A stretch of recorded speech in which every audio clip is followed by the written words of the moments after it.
Mohannad Sabry. He's an expert on the Sinai Peninsula. He wrote the book Sinai, Linchpin, Gaza's Lifeline, Israel's Nightmare, that just came out 4 days ago.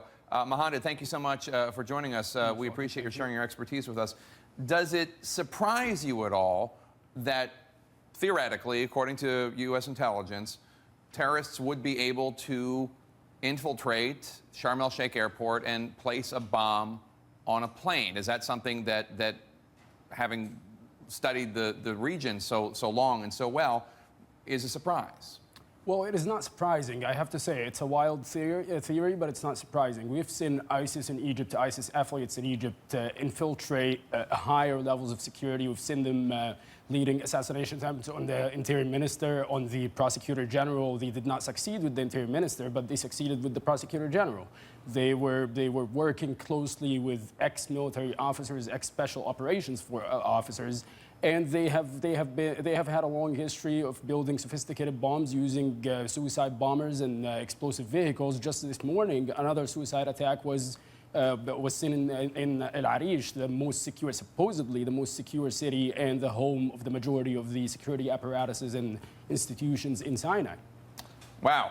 And let me ask you, when people talk about there being ISIS or ISIS affiliate presence in the Sinai, what are they talking about? Are these merely religious extremists who fled Cairo after General Sisi took control? Are these actually people with allegiance to al-Baghdadi, the leader of ISIS in Syria? Who are they? Oh, they are sophisticated terrorists that existed and operated in Sinai even before Sisi. They started their operations in 2011. We've seen attacks on the gas pipeline leading to Israel and Eastern Mediterranean countries. We've seen major attacks on the military and police departments over the years before Sisi.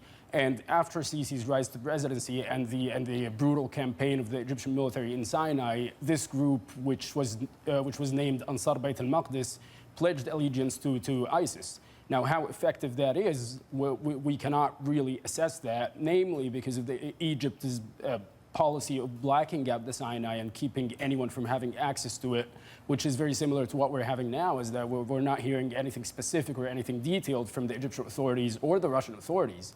And this has been the policy for decades. Because they don't want to empower them by giving them more attention, more information.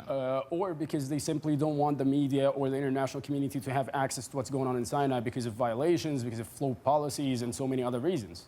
All right. Mohannad Sabry, thank you so much for joining me.